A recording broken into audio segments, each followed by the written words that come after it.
Cholesterol மாத்திரை நான் கண்டிப்பாக சாப்பிடணுமா? மாத்திரை எப்போ நிப்பாட்டலாம்? மாத்திரை கொலஸ்ட்ரால் மாத்திரையினால நிறைய சைடு எஃபெக்ட் இருக்குதே.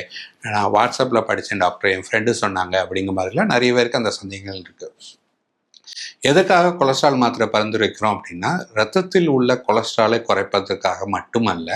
நம்ம இவ்வளோ வருஷமாக அதிகமான கொலஸ்ட்ரால் இருந்து அது ஹார்ட்டில் போய் கொலஸ்ட்ராலை படிவத்தை உருவாக்கியிருக்கும். கொலஸ்ட்ரால் படிவம் அதிகமாகும் போது இருதய பாதிப்பு, முக்கியமாக ஹார்ட் அட்டாக் வரக்கூடிய தன்மை அதிகமாகும். இந்த ரத்தத்தில் உள்ள இந்த கொலஸ்ட்ரால் மாத்திரைகள் எல்லாம் ரத்தத்தில் உள்ள கொலஸ்ட்ரால் மட்டும் குறைக்காது, ஹார்ட்டில் படிஞ்ச கொலஸ்ட்ரால் லெவலையும் குறைக்கும். அதனால பின்னாடி ஹார்ட் அட்டாக் வரக்கூடிய தன்மையை மிக மிக குறைக்கும். ஸோ அந்த பட்சத்தில் நம்ம வாழ்க்கையில் எவ்வளோ நாள் ஹார்ட் அட்டாக் வராமல் இருக்கணும்னு நினைக்கிறோம் நம்ம வாழ்க்கை முழுவதும், அந்த மாதிரி நிலைமையில் வாழ்க்கை முழுவதும் இந்த கொலஸ்ட்ரால் மாத்திரையை போட்டுக்கொள்வது நல்லது. கொலஸ்ட்ரால் மாத்திரையினால சைடு எஃபெக்ட் வருமா அப்படின்னா, சிலவங்களுக்கு கண்டிப்பாக சில உடலில் வலி வரலாம், தசை முக்கியமாக மசில் பெயின் வரலாம். ரொம்ப 30 வருஷம் 40 வருஷம் கழித்து ஒரு நினைவாற்றல சற்று குறைவு ஏற்படலாம். பட் அதுக்கு என்ன முக்கியமாக சொல்கிறேன்னா, அந்த 40 வருஷம் வரைக்கும் இன்னும் உயிரோடு இருக்கணும், ஹார்ட் பாதிப்பு வராமல் இருக்கணும்னா கொலஸ்ட்ரால் மாத்திரை எடுத்துக்க தான் செய்யணும். ஸோ ரிஸ்க்கை விட பெனிஃபிட் ஹியூஜ்.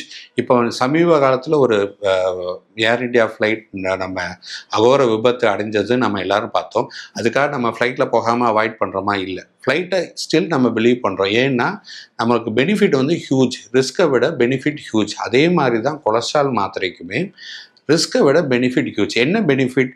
ஹார்ட் அட்டாக் வராமல் தடுக்கிறது. இப்போ அமெரிக்காவில் பார்த்தீங்கன்னா கொலஸ்ட்ரால் மாத்திரை அவங்க யூசேஜ் ரொம்ப அதிகம் அமெரிக்காவில்.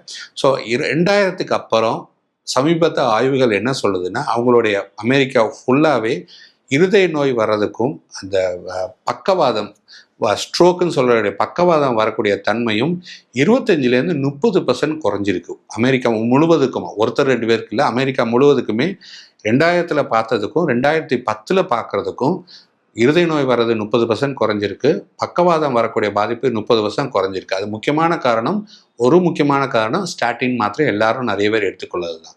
ஸோ கொலஸ்ட்ரால் மாத்திரை போடுறதுனால நமக்கு பெனிஃபிட்ஸ், முக்கியமாக இருதய நோய் பாதிப்பு வராமலும் பக்கவாதம் வராமலும் தடுக்க முடியும். அதுதான் முக்கியமே ஒழிய ஒரு 30 வருஷம் 40 வருஷம் கழித்து வரக்கூடிய பாதிப்புகளுக்காகவோ நம்ம உடல் தசையில் ஏற்படக்கூடிய பாதிப்புகளுக்காக கொலஸ்ட்ரால் மாத்திரையை நிப்பாட்டுவது சரியான தீர்வு இல்லை.